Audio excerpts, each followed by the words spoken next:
We have Jeffrey Beckham Jr., who is the Vice President of Career and Leadership Development at Chicago Scholars. And we also have Jordan Medina, who is the Social Impact Partnerships Manager at LinkedIn.com. I am really excited for them to share a little bit more about what they have to offer. So I'm going to go ahead and transition over to Jeffrey. You can go ahead and unmute yourself. Hello. Hello. And I'm going to go ahead and have you introduce yourself.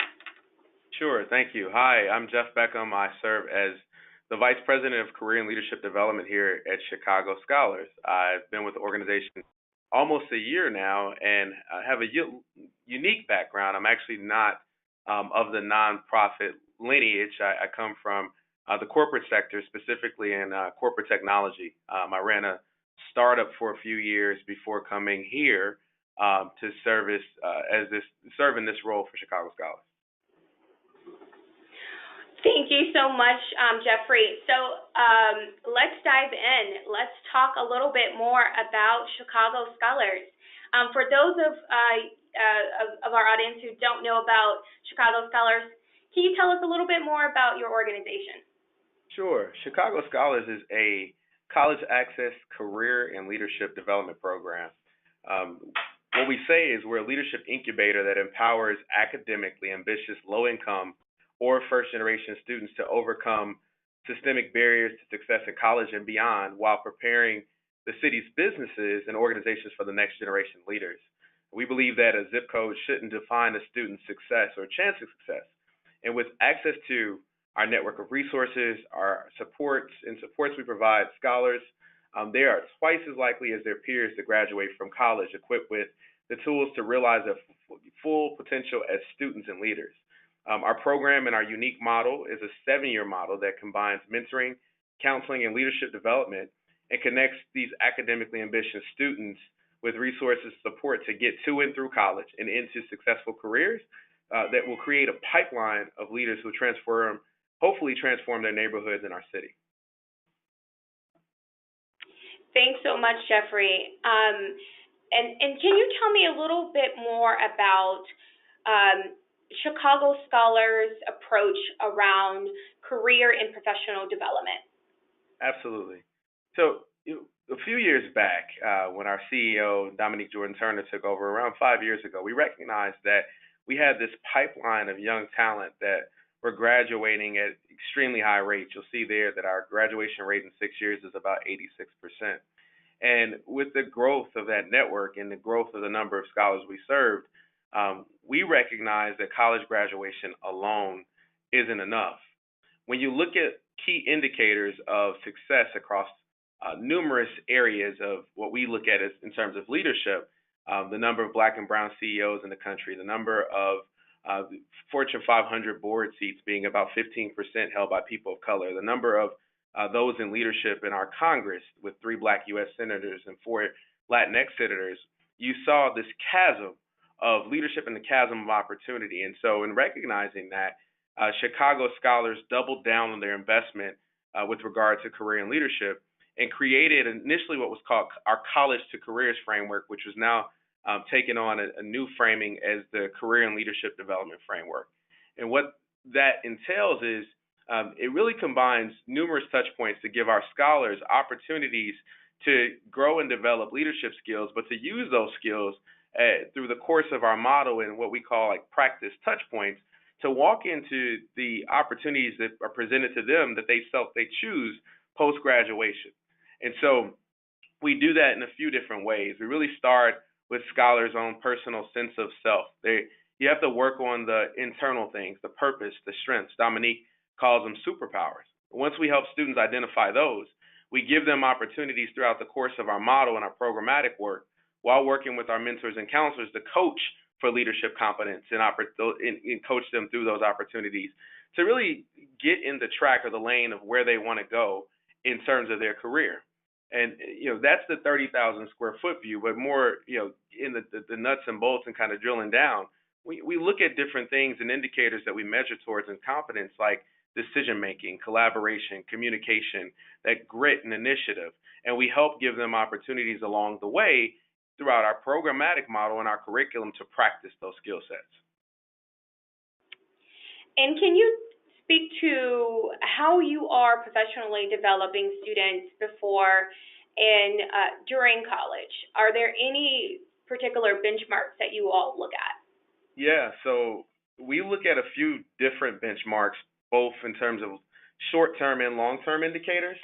Um, we've actually laid out across the entire 7-year model different indicators of leadership, and we track towards those utilizing a few different methods, both qualitative and quantitative self-reported survey data. We also use some of the engagement metrics we have around attendance at certain events and if scholars are actually delivering or pursuing certain opportunities. We look at the number of informational interviews scholars conduct, the number of average annual interviews they conduct if they're applying for internships in that kind of critical year, what we call 3 and 4, which would be that junior and senior year of college. We look at other things like we have some social and emotional measures as well as some survey data that we look at to see if scholars are pursuing leadership opportunities on campus. And so we've identified what we call like summit leadership milestones. And across the course of those years, we look at the scholars and whether they're tracking towards that to ultimately hit our long-term outcomes of having scholars who are, graduating, getting jobs, and the number of jobs they get post 6 months graduation should be 4 times the living wage, so that we know that they're making fair wages, along with other indicators of success. Are they applying for grad school? All in to look at our alumni, and we measure them as well to see if they are tracking towards other leadership milestones for our alumni. Are they going to grad school? Are they being published? Are they actively voting and pursuing civic opportunities? Are they engaged at both city, public, and nonprofit boards? Are they pursuing leadership development programming throughout the city of Chicago? And so we've got these milestones that we track towards for all now what amassed to be 5,000 scholars that we work with throughout the course of that 7-year model.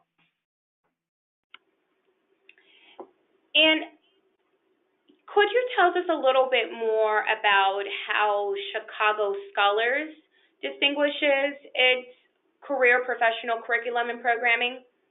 Sure. So we really start with that purpose and sense of self, helping scholars understand their vocation and their strengths. And so we use, of course, Gallup Strength Finder. We do Myers-Briggs with our scholars. We work with our mentors to coach the scholar in understanding who they are as leaders.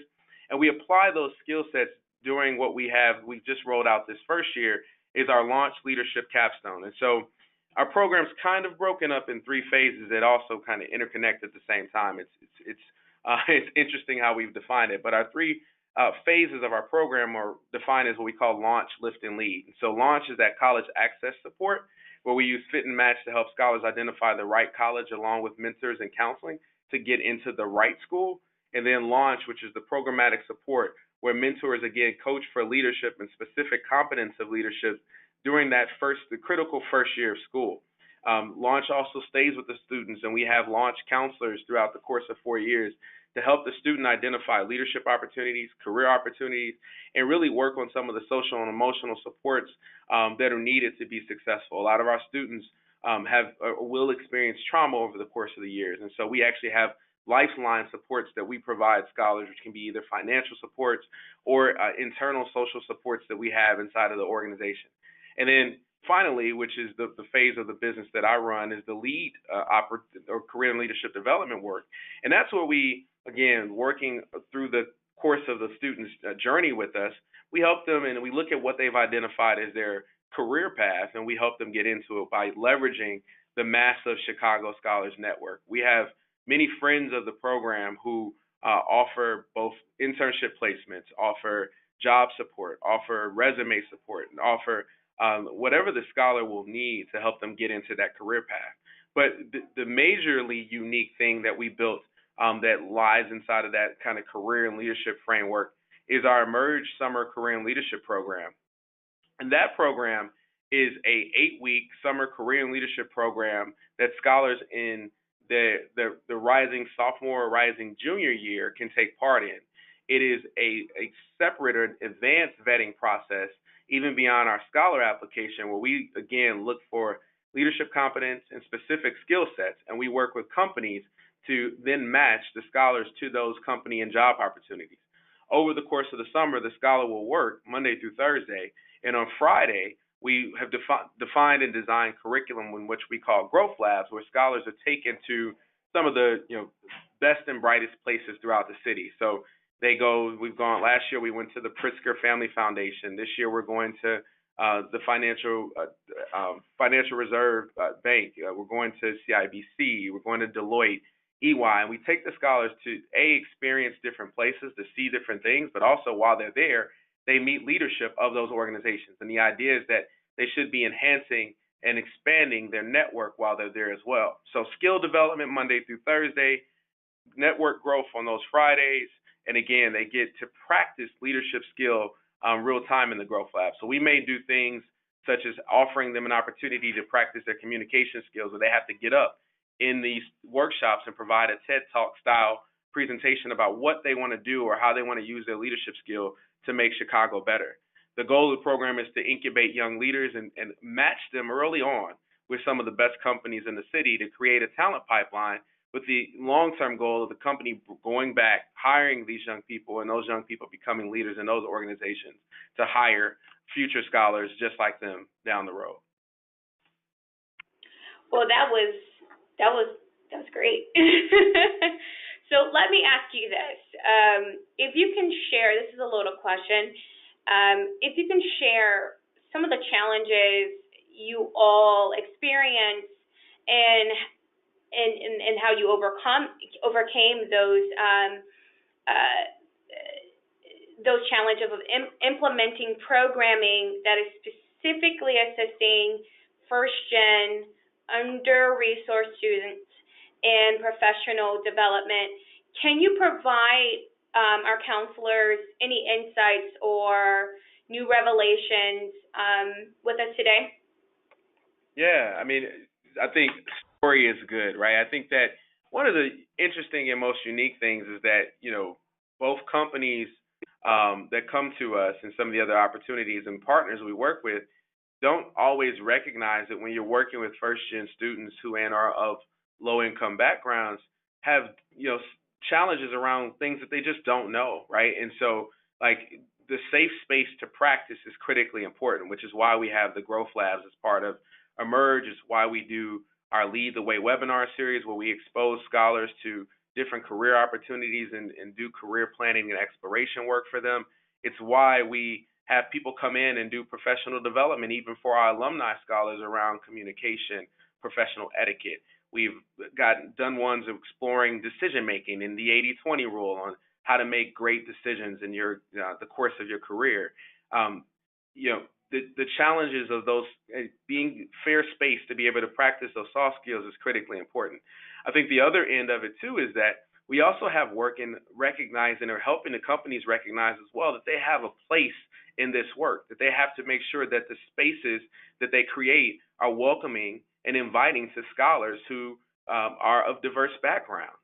And the work is complex. I speak to it often that people work is really difficult. Not just the work on our students. We've been doing that work for 20 years and through Chicago United and other organizations who have been doing the work. Chicago Scholars has been doing the work on the students for 20 years. And despite the fact that we've seen graduation rates for Black and brown students in the country double from high school and even college, we still don't see it show up in the organizations and some of the leadership roles we look at around the city and around the country, which is why we say we're not only preparing our scholars for the world, we have to also prepare the world for our scholars. And because we have a network of individuals that are connected to our program in multiple facets, we have people in leadership positions in organizations that are also working with us to do the work, to make sure that the hiring managers at organizations and the middle managers at these organizations recognize our talent as young leaders, and they cultivate an environment to help them move to and through the organization into leadership roles. We also say, and we're looking at building out the platform, we use Fit and Match, the consortium's algorithm for University of Chicago for college, but we're also looking at Fit and Match for career. If you have a scholar walking into two organizations and one is more welcoming and understands the scholar's unique values, abilities, and strengths they bring to that organization, you'll see the scholar stay longer. You'll see the scholar actually grow and develop, the young career professional grow and develop, and be an active part in the footprint, the fiber of that company. But if the organization doesn't recognize that scholar's abilities and talents, the diversity they bring into the room, and they haven't created a space that's equitable in terms of the environment, the scholar won't want to stay. And so, we understand this and we recognize that because we're an organization that has these ties and the web and the network, we have a role to play in also working on the organizations too. Thank you, Jeffrey. And can you share some of your success stories with our counselors? Any before after examples? Yeah, we got a couple. One that really stands out to me is one of our scholars last year was working at a startup in the West Loop. The young man is absolutely brilliant. He is at Stanford. He's a computer science major. Him and his twin brother actually built like sustainable motors, solar powered motors for their bikes in high school. So this, like, the aptitude that they have is above and beyond. And when they were working at the startup over the course of the summer, the young man had never worked in a corporate environment before. And so the manager would give him a task. He would complete the task, and he'd walk into the conference room like while the leadership of the organization is having a meeting, and he'd ask for more work because that's what he thought was natural to do, not knocking on the door, not even like some of the kind of core tenets of like professional etiquette. Well, because the program, the Emerge program, works with the companies very closely, and the hiring manager was in continuous communication with my team, we were able to hear about this issue, talk to the young man. The young man, the rest of the summer, did phenomenally well. And not only did the organization offer him the opportunity to come back this summer, they bought him a laptop when he left for college, left for Stanford last year, so that he could take it to school with him to work on projects and use for his classwork. And they also flew his entire family out to Stanford so that they could be with him during the first week of class. And so, I think it's a beautiful example of the kind of partnership, the kind of, stories that we need to hear more of, and the type of hopes and goals that we see our students being able to deliver on, so that the company sees them as talent and opportunity to hire down the road, but also the value that the scholar was able to bring. The manager said that the young man was the best coder he'd ever seen. So for us, it's just one of those stories that we have many of that we love to share around the success of the program, and and B, why that program really matters. That made me smile. I really love that. I actually want to leave some room for Jordan to present, but we are going to be opening up for questions, counselors, to Jeffrey. So if anything that resonated with you that Jeffrey mentioned and you would like clarification, or if there are any challenges that you're facing around programming or any resources that he can share with you, please start thinking about those questions. Type that into the chat and or question box in the GoToWebinar control panel. But Jeffrey, let me leave you with this question as we transition into our LinkedIn conversation. So, out of curiosity, do you use tools like LinkedIn to assist your programming with your scholars? Absolutely. We use tools like LinkedIn all the time. Actually, I'm working on something now, and Jordan, this is maybe a conversation later. I would love to be able to track our scholar network growth using LinkedIn's API. We're a Salesforce shop, and we're building profiles of our scholars to be able to like score for different things with dashboards. But one of the ideas I have is that we're doing it manually now, looking at like network growth from the start of the program to the end. But I think that's something that we probably can do with some great tech minds and figure out how we can automate that process. But LinkedIn is critically supported. We actually teach LinkedIn not just how to build your LinkedIn profile, but actually how to use it to land the job you want. recognizing that the resumes of the past and submitting through online systems, it doesn't translate into roles anymore. I actually heard, I think, George Anders from LinkedIn say that they get an average of 14,000 plus resumes for positions, and on average 45% are only gotten through online systems, which means people are really getting jobs through who and that happens through LinkedIn. Thank you, Jeffrey. That was really illuminating. And again, counselors, if you have any questions for us or for Jeffrey on some of the things that he mentioned, go ahead and type those questions. I'm particularly curious about Salesforce. But I'm going to go ahead and transition to our next panelist, Jordan Medina. Jordan, first question, please introduce yourself. Yeah, sure. So first, thanks so much for having me here. Jeffrey, we can definitely talk more around how you might be able to better track outcomes for your alumni. It's definitely part of my work. I'm Jordan. I manage LinkedIn's social impact partnerships in North America. I've been at the company for about 7 months. I'm originally from the Midwest, born and raised in Saginaw, Michigan, and then was a first-generation college student at the University of Michigan, and then have been out in California in the Bay Area for about 6 years now. Started off in nonprofit work and policy advocacy work, and then transitioned my way into tech about 4 years ago. Thank you, Jordan. And so could you share a little bit more about LinkedIn and LinkedIn for Good? What is the mission? Yeah, absolutely. So first, LinkedIn is the world's largest professional network. We have about over 600 million members worldwide, with the United States being our most active and most penetrated market. We have about 154 million members in the United States, and out of the total kind of workforce, there's about 179 million workers in the US. So basically, almost everyone who is considered a worker, a professional worker in the United States is on LinkedIn. And the company's vision is really simple. It's to create economic opportunity for every member of the global workforce. And my team, which is the social impact team, we're really focused on that every member piece. And so our mission is to connect job seekers facing barriers with the resources and networks necessary to build meaningful careers.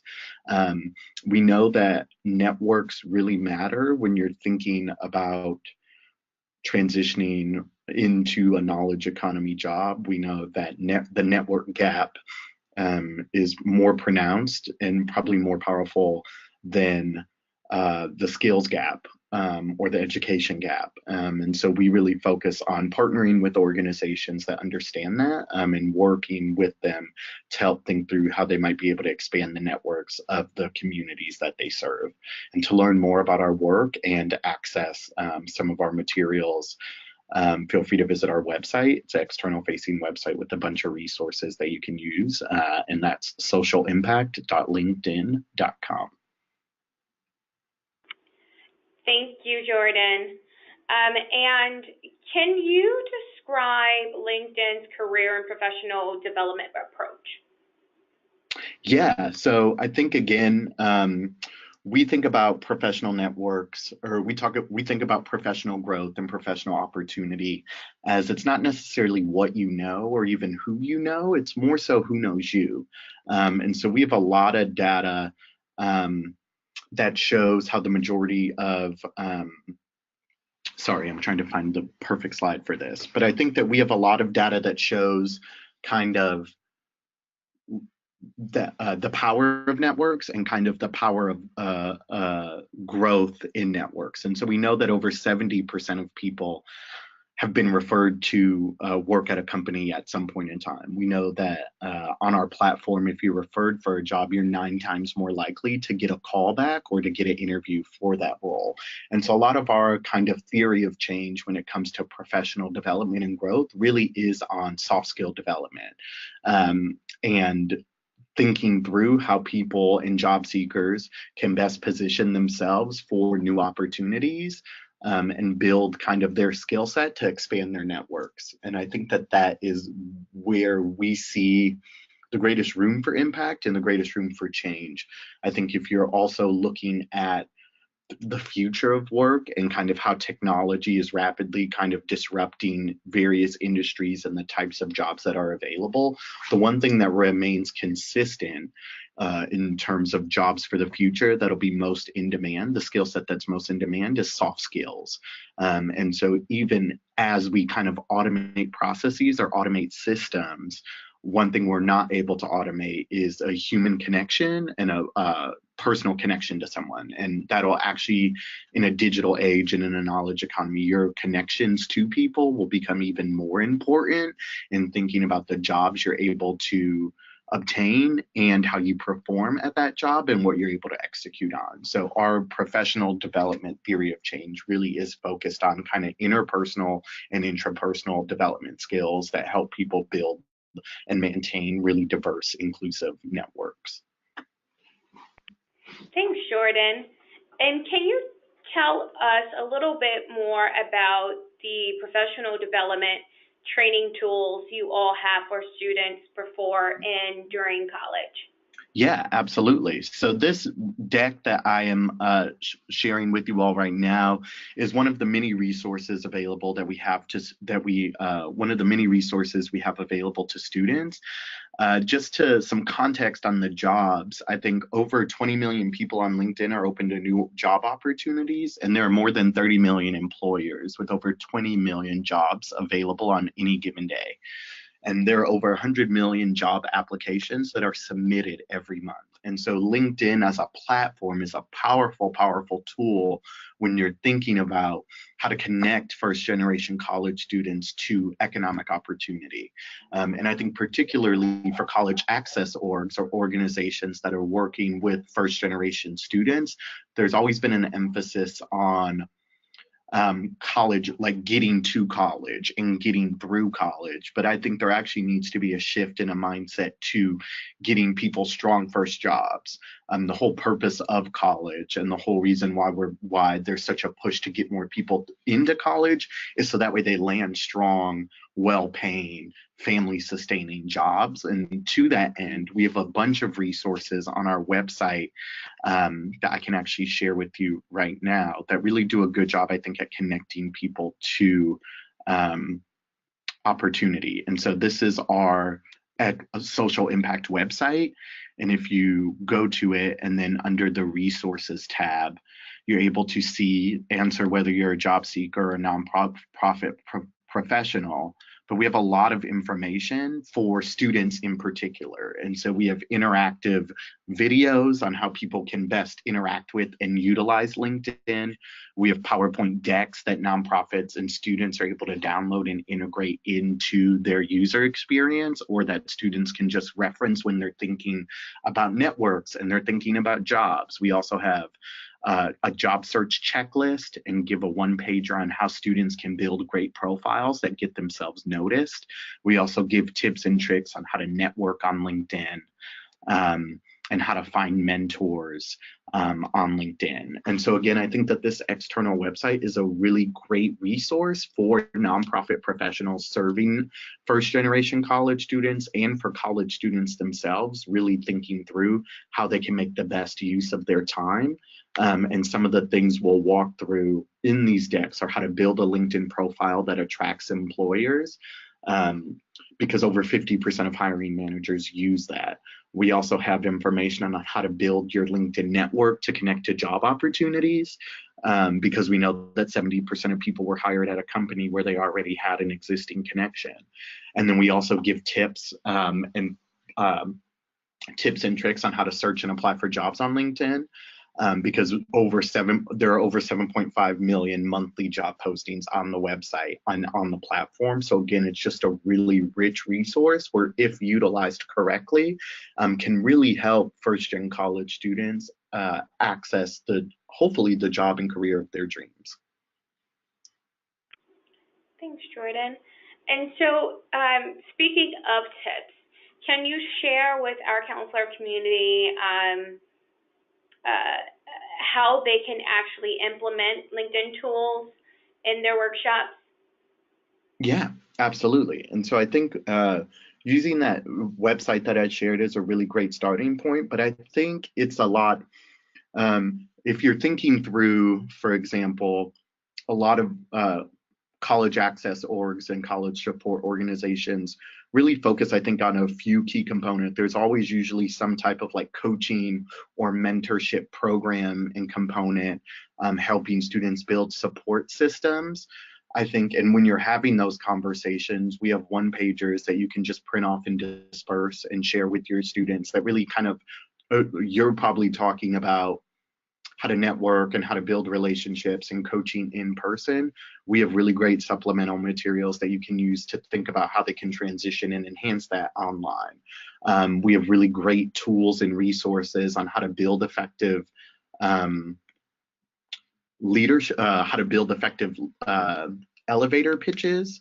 And so in this deck, for example, we'll give really good tips on how to build a summary and kind of what your summary should be on your LinkedIn profile. And it should be 40 plus words, for example, because if it's not over 40 words, you won't show up in search results. I think we give good tips on how to, the difference between a profile and a resume. Resumes are a little bit antiquated and they're more geared and tailored towards specific jobs, where your LinkedIn profile can speak to all potential employers and potential people you want in your professional network, not just one single job. And you're also able to interact with other professionals and employers in really interesting ways. And I think we also have interactive videos. So LinkedIn Learning, which used to be lynda.com, is now a subsidiary of LinkedIn. And it's a great kind of trove of resources that nonprofit professionals like yourself are able to go to. And there are some free videos, some that are behind a paywall, but for free videos, they're really great. We have great videos on public speaking, on how to network effectively, on how to build your professional brand. And so as you all are thinking about how can you make the skills that you're teaching your students relevant in a digital age, how can you think about how to integrate this, like the power of the LinkedIn platform, in ways that feel really tangible and accessible, not only to you, but also to your students? I think going through this deck that Brittany will share out afterwards, and then just also visiting our website, I think is a really great first step at helping you familiarize yourself with the language and the resources that we have, so that way hopefully you also become really great translators of the wealth of knowledge and resource of LinkedIn for the students and communities that you serve. And because, you know, when we're thinking about nonprofit professionals, College Greenlight particularly works with the college access community. And so, Jordan, could you describe a little bit more about LinkedIn's plans to better support first-generation under-resourced students, and how can the access community support you in those efforts, and what would be next steps? Yeah, absolutely. So I think, again, I'll just come back to our social impact mission, which is really to connect job seekers facing barriers with the resources and networks necessary to build meaningful careers. On our social impact team, we are explicitly focused on the role someone's socioeconomic status plays in their ability to access, to achieve economic mobility. And I think we have really interesting data that shows that genius is evenly distributed by zip code, opportunity is not. And so a lot of our work on our team is really thinking through who are the organizations that are working with students and individuals born into poverty, and what are the barriers that they face when it comes to accessing really strong jobs. We define strong jobs as the ability for someone to support a family with that one job that they're working with the one job that they're working. And so what we do with our nonprofits and how we support those organizations is a three-prong approach. The first one is really helping them understand our product and our platform and the power that our platform can have in helping them train and equip the next generation of leaders. The second piece of that platform of kind of our engagement strategy is really focused on employee engagement and employee volunteering. And so we have offices in most of the major metropolitan areas across the world, but particularly in the United States. And so we're always looking for ways that our employees can plug into existing volunteer opportunities, whether that's through one-off coaching or LinkedIn feedback on feedback and training on the LinkedIn platform, or more sustained mentorship opportunities. And then the third piece is at the beginning of every year, we just finished this quarter, but at the beginning of every year, we kind of do a solicit for new nonprofit partners that we could potentially be able to support through limited unrestricted grant funding. And so I think that those are the three ways that we really aim to kind of support and uplift organizations that are supporting job seekers. And I would say that what we're always looking for is feedback on whether or not our curriculum and whether or not our training and tools are easy for nonprofit executives and program managers to understand, and whether they feel like they have an intimate understanding of our platform, so that way they can then effectively train their job seekers. I know that the platform itself can be a little wonky at times and a little tough to figure out. And so what we're really hoping is that these free tools that exist on our website, that they're relevant to nonprofits, that they're relevant to community members. And we're always looking for feedback on those products and tools. And so as the counselors kind of leave today, and if you check out our external website, if there are materials or forms that you find particularly compelling or particularly interesting, or maybe you find some that aren't, I would encourage you just to please feel free to reach out. And I'm going to skip through all of this because at the end I have it'd be great if you open up your LinkedIn app, you can scan this kind of code and connect with me on LinkedIn. But it'd be great just to learn more as nonprofits explore the resources and materials on whether or not it's relevant to their organizations and whether or not they see it as enhancing the work that they already do. Let's go ahead and open up for Q&A. So first, I will add, we got a really great comment from Rashad who says, love seeing Black professionals talk about educating minority youth. So applause to you all for taking the time out to share your insights about our community. Let's go ahead. We have a question. Jeffrey, thank you for your presentation. What are some of the indicators of success you all have for career development? And what quantitative methods do you all measure for soft skills? Yeah, so we are piloting a program called By Hello Insights. That actually measures for specific, they call them capacities. They actually align nicely to our leadership competencies, almost identically. It uses both pre and post surveys of the scholars to look at different things from college readiness to youth leadership in action and to career and workforce readiness. So we're using those and have aligned those at different stage and touch points in our program over the course of 7 years. In the first year, we used the college readiness one. Over the course of that summer, before college students leave to go to college, we use the Youth Leadership in Action one. And then at the end of year 3, after they've completed hopefully an internship or some kind of working opportunity over the course of the summer, we use the Career and Workforce Readiness one. And it tracks for specific competence in different areas. In terms of organizational metrics or outcomes, we look at things like graduate job placement rate within 6 weeks, 6 months post graduation, average starting salary, the percentage of scholars that actually have health care benefits. And then again, as I mentioned earlier, we have every year of the program, year 1 through 7, we have defined leadership milestones, and we track to see if those students have achieved those as well. We can also kind of look at negative indicators of leadership as well too with that, and so we have those defined, and we utilize our mentors to help find those from a qualitative standpoint.